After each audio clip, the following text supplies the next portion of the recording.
মহালয়ার মাধ্যমে বাজলো দেবী দুর্গার আগমনী শাঁখ। সারা দেশে ব্যস্ততা বেড়েছে দেবী বরণে।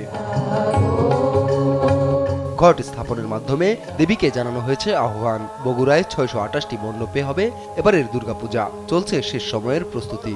মহালয়ার মাধ্যমে আমরা দেবী দুর্গাকে আমাদের এই জগৎ সংসারে আমরা তাকে আহ্বান করেছি। বাগেরহাটে দেবী দুর্গার রূপ বৈচিত্র্য ফুটিয়ে তুলছেন কারিগররা।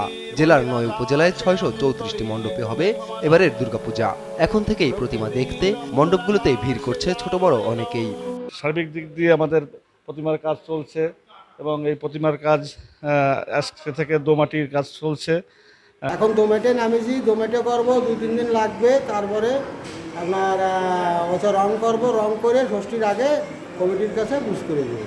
ধর্মীয় নেতারা বলছেন, বিগত বছরের মতো এবারও জেলায় জাঁকজমকপূর্ণভাবে পালিত হবে দুর্গোৎসব। আর প্রতিটি পূজা মণ্ডপে ৩ স্তর বিশিষ্ট নিরাপত্তা ব্যবস্থা রাখা হয়েছে বলে জানায় পুলিশ। বাগেরহাটের সকল রাজনৈতিক নেতৃবৃন্দ তারা আমাদের সাথে কথা বলেছেন, আমাদের কমিটির সাথে কথা বলেছেন, পূজা কমিটিদের বিভিন্ন লোকের সাথে কথা বলেছেন এবং তারাও আশ্বস্ত করেছেন এবার যেন পুজোটা জাঁকজমকপূর্ণভাবে সুন্দরভাবে অনুষ্ঠিত হয়। সর্বোচ্চ নিরাপত্তা নিয়েছি আমরা, 3 স্তর বিশিষ্ট নিরাপত্তা নিয়েছি। আপনারা জানেন আমরা স্ট্যাটিক ফোর্স রাখছি, স্ট্রাইকিং ফোর্স রাখছি এবং কুইক রেসপন্স টিম নামে কিওয়ার্ডটি একটা টিম রাখছি। শরীয়তপুরের ৬ উপজেলায় ১০২টি মণ্ডপে প্রস্তুতি নেওয়া হয়েছে শারদীয় দুর্গোৎসবের। শেষ সময়ে শিল্পীর তুলির পরশে জীবন্ত হয়ে উঠছে দেবী দুর্গা। তোমার এখন কাজ প্রায় শেষ পর্যায়ে চলছে, রঙের কাজ প্রায় মধ্য পর্যায়ে আছে।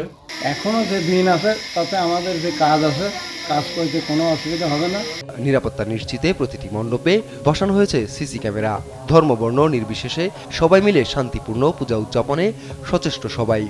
নিজেদের স্বেচ্ছাসেবক বাহিনী থাকবে, সিসিটিভি ক্যামেরা স্থাপন করতে হবে এবং সকল রাজনৈতিক দল এবং ছাত্র সংগঠনের সাথে সমন্বয় সাধন করে নিরাপত্তা ব্যবস্থা আমরা নিশ্চিত করার বিষয়ে আমরা সিদ্ধান্ত নিয়েছি এবং সে অনুযায়ী কাজ করছি।